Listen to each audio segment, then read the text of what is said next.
Thank you for standing by, ladies and gentlemen, and welcome to Dynagas LNG Partners conference call on first quarter 2021 financial results. We have with us Mr. Tony Lauritzen, Chief Executive Officer, and Mr. Michael Gregos, Chief Financial Officer of the company. At this time, all participants are in a listen-only mode. There will be a presentation followed by a question and answer session, at which time if you wish to ask a question, please press star 1 on your telephone keypad and wait for your name to be announced. I must advise you that this conference is being recorded today. At this time, I would like to read the Safe Harbour Statement. This conference call and slide presentation of the webcast contains certain forward-looking statements within the meaning of the Safe Harbour provision of the Private Securities Litigation Reform Act of 1995. Investors are cautioned that such forward-looking statements involve risks and uncertainties which may affect Dynagas LNG Partners' business prospects and results of operations.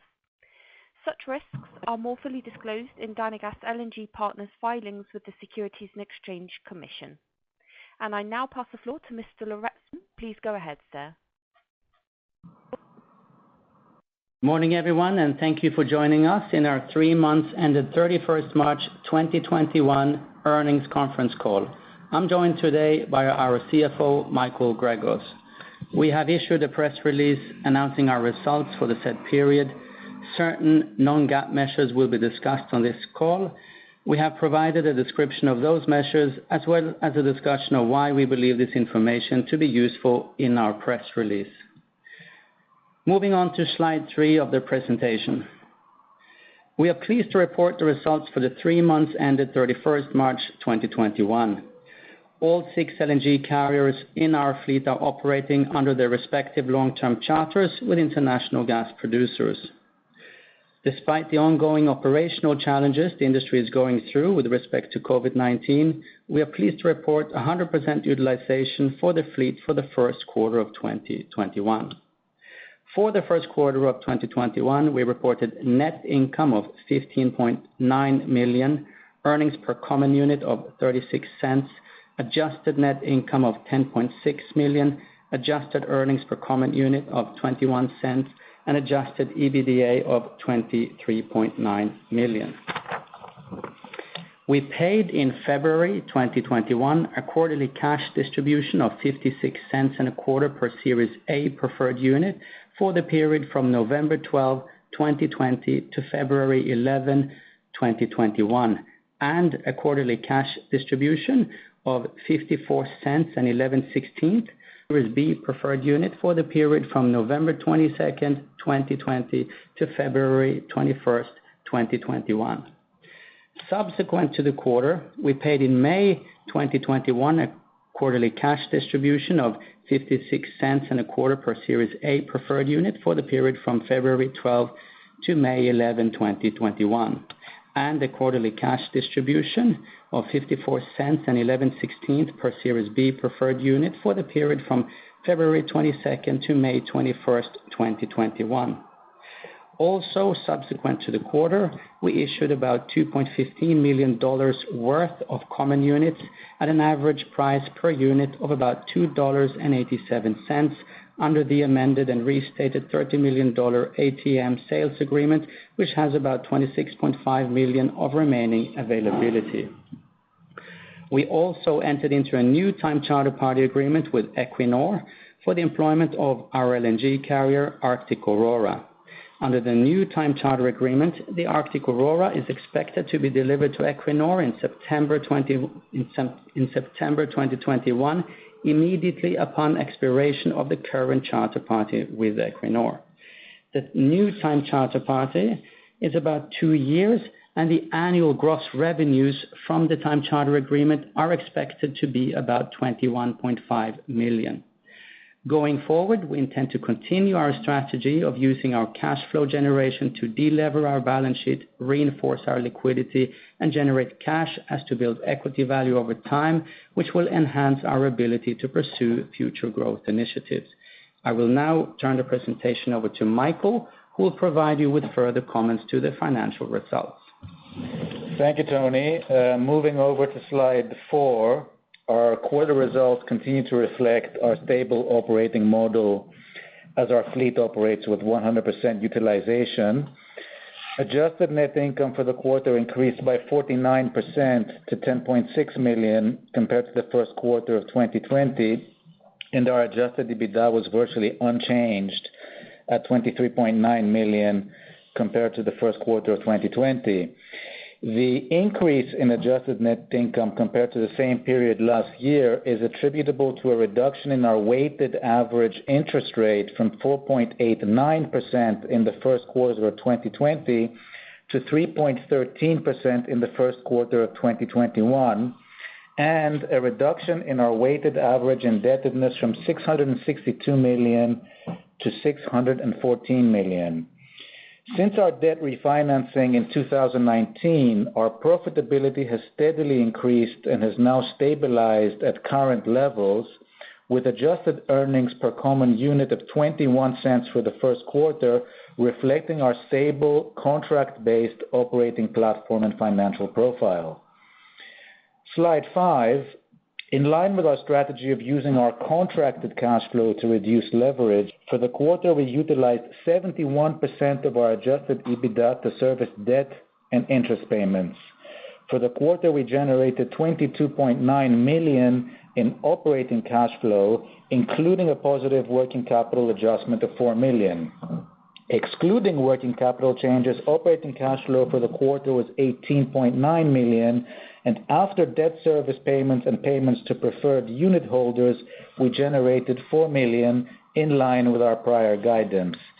For the quarter, our cash balance increased by about $9 million to $84 million due to the aforementioned changes and proceeds of $1.3 million from issuance of common units under our ATM program. Slide 6. As of end March, we had $603 million debt outstanding under one credit facility, all of which has been hedged with an interest rate swap for the life of the loan until its maturity in September 2024. We have no scheduled capital expenditures until 2022, which is when 3 of our LNG carriers will undergo their third special surveys and installment of their ballast water treatment plants. Slide 7. We are continuing to execute our strategy of organically deleveraging our balance sheet with the cash flows from our contracts, which we believe is the only sustainable way of positioning the partnership for future growth. Compared to the same period 2 years ago, before our refinancing in 2019, our weighted average interest has decreased by 53%, and our weighted average indebtedness has decreased by $108 million, which has resulted in a reduction in interest expense of $7 million per quarter. This natural deleveraging process takes time, and we expect that as a result of the $48 million amortization requirement on our sole credit facility, our total projected net leverage will decrease from 5.4 times to less than 3.5 times in 2024 on a steady-state basis. Slide 8. In this slide, we show our fleet-wide cash flow break-even per day per vessel versus our contracted time charter rates for the quarter. If we look at the breakdown, we have a competitive cash EBITDA break-even of $17,000 per day per vessel. Cash interest expense represents $8,900 per day per vessel, and repayment of debt is around $22,000 per day. So our contracted fleet time charter equivalent of $60,680 per day per vessel is well above fleet cash break-even levels of $48,000 per day per vessel, excluding preferred distributions. That wraps it up from my side. I will pass over the presentation to Tony. Thank you, Michael. Let's move on to slide 9. Our fleet currently counts 6 LNG carriers with an average age of about 10.9 years. The charterers of our vessels are substantial gas producers, being Equinor, Gazprom, and Yamal LNG. The fleet's contract backlog is about $1.12 billion, equivalent to an average backlog of about $187 million per vessel, and the fleet's average remaining charter period per vessel is about 7.7 years. Moving on to slide 10. All the vessels in our fleet are employed on time charter contracts with asset-strong counterparties, under which the charterer pays all major voyage-related variable costs such as fuel, canal fees, and terminal costs. Two of the vessels, namely the Lena and Yenisei River, are under dry dock and OPEX cost pass-through contracts that in general provides protection for reasonable inflation in operating expenses. We are focused on building term charter coverage, and after concluding a new 2-year charter contract with Equinor for the vessel Arctic Aurora, our earliest potential availability will be in the third quarter of 2023 for the same vessel. The next available vessel after the Arctic Aurora may be the Clean Energy, which contract expires in 2026. Bar any unforeseen events and vessel scheduled dry dockings, our fleet is 100% employed for the remainder of 2021, 100% for the year 2022, and 94% for the year 2023. Although our revenue have not been affected by the COVID-19 situation, as all of our vessels are employed on term contracts, we are monitoring the situation and outlook. From an operational point of view, we are taking strict measures to protect our seafarers, office staff, and other stakeholders along the logistics chain. Let's move on to slide 11. 5 out of our 6 LNG carriers have been designed, constructed in accordance with, and are assigned with Ice Class 1A FS notation. These LNG carriers are also winterized down to -30 degrees. While the Ice Class notation is in part concerned with the vessel's hull and machinery and ice-breaking capability, the winterization features are concerned with features that are installed to ensure trouble-free operation in sub-zero areas. Our partnership and our sponsor represent a total market share of about 82% of the global Ice Class 1A FS equivalent LNG carrier fleet. Our fleet is frequently calling icebound and sub-zero areas, indicating our charters are able to unlock the value of the Ice Class notation and winterization features. The fleet's typical area of navigation with regards to icebound and or sub-zero areas are the northern sea routes where the vessels can operate during summer season, the Sakhalin Island, and northern Norway. As our fleet can perform operations in icebound, sub-zero, and conventional areas without any significant difference in operating costs between the two areas, we believe our fleet has a broader market reach compared to the same type of vessels without Ice Class or winterization features. Let's move on to slide 12. We are an established and experienced LNG shipping company, known as a reliable service provider, able to operate in particularly harsh environments as well as conventional areas. Our fleet is unique and provides for trading versatility. Our focus continues to be on operational performance, which translates into high utilization and cost control. Our vessels are employed on term contracts, which cash flow is largely utilized to organically reduce debt. At the current, we're amortizing our debt with 48 million per annum, and we expect that the reduction of debt will reduce our break-even cost over time. We expect that the solid contract revenue backlog of 1.12 billion and competitive cost of debt will allow us to delever our balance sheet, reinforce our liquidity, and generate cash as to build equity value and our cash position over time, which we believe will enhance our ability to pursue future growth initiatives. We have now reached the end of the presentation, and I now open the floor for questions. Thank you. Ladies and gentlemen, if you wish to ask a question, please press star 1 on your telephone keypad and wait. Our first question for today is from Randy Giveans from Jefferies. Please go ahead. Howdy, gentlemen. How's it going? Good, thank you. Hi, Randy. Hey.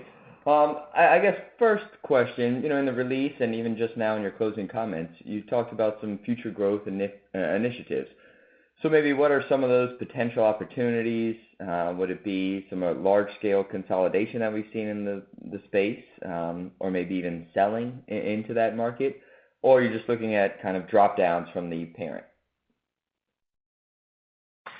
Well, I think, I think right now all we can say is that, we're focusing on organically, deleveraging the balance sheet, each quarter that passes, the partnership is stronger and is just better positioned for future growth opportunities. We weren't alluding to anything specific, just, we need to position the partnership for whatever future growth opportunities come up. Okay, that's fair. And then with that growth, we're continuing to see ongoing ATM, but it's just like very small numbers, right? 2 million here, 2 million there. Is that the plan, just to continue to slowly trickle out shares, and why do it here at, under $3? Yeah, no, you're right. I mean, we've issued, very small amounts under our ATM program. I think, we were doing it primarily to test the waters and to see, how much money can be raised, what the impact is on the share price. Going forward, if we are to raise, further equity, under our ATM program or otherwise, we believe we need to have, a pretty good idea of what the money will be used for. So I think we're going to be reluctant to issue meaningful amounts of equity without some form of identified use of proceeds. Got it. Okay. And then I guess the last question on the preferreds. Clearly your highest cost of debt are those preferreds. Any plan on those? Just kind of continuing to keep both the series out there, maybe growing through an additional preferred, or doing the opposite and kind of paying those down? Yeah, no, I mean, listen, we do have a lot of cash on our balance sheet, but we're to a certain extent, we are insulated given our contract-based operating model, but we do want to retain some free liquidity as a protection, in case there's an operational issue or something unexpected occurs. So we're mindful of initiating a preferred buyback program or buying back redeeming a portion of the preferreds. Got it. Good deal. Well, pretty straight and simple. So that's it for me. Thank you. Thank you. Thank you. Thank you, Mr. Givens. As a reminder, ladies and gentlemen, it's star one if you wish to ask a question.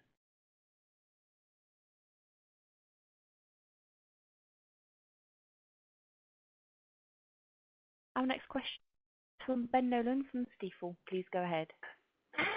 Hey, Tony, Michael. So now that you have a new contract with Equinor and very little,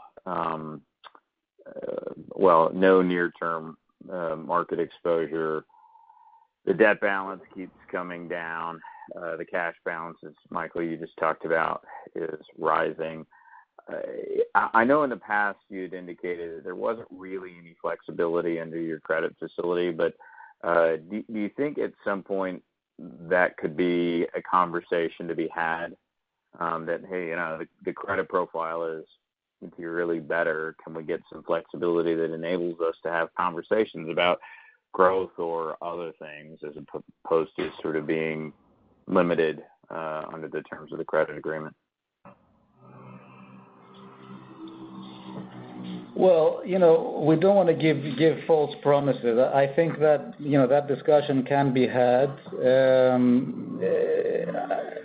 We have said in the past that, under the current credit facility, it will be, I mean, right now, as you know, it's prohibited. In order to reinstate some form of a dividend, that will be a difficult discussion with the bank.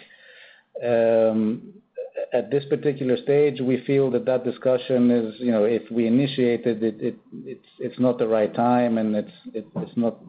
We don't think we would be successful in that discussion. So I think it's a discussion that we can have further down the line as the leverage comes down. I mean, if you look at our leverage, I think it's a bit too high in order to have this discussion at this particular stage.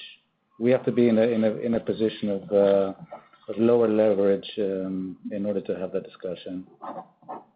Sure, and honestly, I wasn't even thinking about dividends. That seems like it's a little ways away. I was thinking more about, okay, well, you're talking about future growth and some of these other things, and again, I agree that the leverage probably would need to come down some, but I guess the idea is, as we've been talking about, the credit profile is better. Does it at some point open the window so that that some capital can be recirculated into growth opportunities that maybe you're not allowed to do at the moment, and that's sort of where I was thinking. But Ben, just to be clear, our credit facilities does not prohibit us from growing the company, as long as we can comply with the financial. We have some leverage covenants, but there's definitely no restriction on growing the company. Okay, so if the opportunity presented itself, you could buy, let's say, a portion of one of the sponsor vessels today if you met the credit or the covenant restrictions, correct? Yes, that is correct, Ben. Okay. Cool. Well, actually, Tony, I'm curious, or maybe another way to think about that is even not a drop down. I mean, there's quite a few tenders being talked about in the market. Obviously, the sponsor might be able to participate in those. Any thoughts as to whether that might be something that the partnership, now that you're not really paying a dividend, you could sort of warehouse growth capital that doesn't necessarily immediately generate cash flow? Any thoughts about possibly participating in something like that? Yeah, Ben, look, I don't think it's impossible that in the future that the company could undertake growth capex directly. It is something that is being discussed. It's something that we're looking at, but still we would need to free up more capital and get the leverage down a bit. But yeah, that's not an impossibility. Mm-hmm. And is the group looking at some of these opportunities that are in the market, out of curiosity? Yeah, sure. I mean, I think pretty much any. Yeah, for sure. I mean, there are many tenders at the moment for various projects, and the sponsor is looking at it. The wider group is looking at it, and I think, to be honest, pretty much every other LNG ship owner is looking at it too. So definitely there is a lot of new projects on the LNG scene.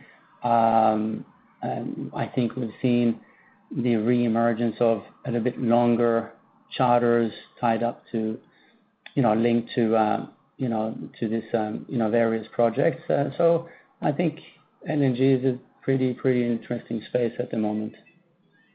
Yeah. Are the returns? One of the things we've heard is that the returns are kind of lackluster. How do you find sort of what's being bantered about with respect to return profile on new long-term contracts and assets for new projects? Look, that's a really good question, and of course, most of the projects that we're talking about in general, they, commercial offers have not been sent in, so it's kind of early days. Or some of them, commercial offers are in. Our general feeling is that returns are better, less competitive than what they used to be. Amortization period of vessels may be shorter. There is, owners want to protect themselves for inflation going forward. So I think what we're seeing is, before having seen, any conclusion of any project, it just looks like the market is offering a little bit higher numbers, more conservative, so longer periods, protection of inflation, and just more robust charter parties in general. Interesting. All right, Tony, Michael, appreciate it. Thank you. Thank you, Ben. Thank you, Ben. Thank you. There are no further questions at this time. I will now hand back to Tony Lauritzen, CEO, for any closing comments. We would like to thank you for your time and listening in on our earnings call. We look forward to speak with you again on our next call. Thank you very much and stay safe. Thank you, sir. Ladies and gentlemen, that does conclude the call. Thank you everyone for joining. You may now disconnect.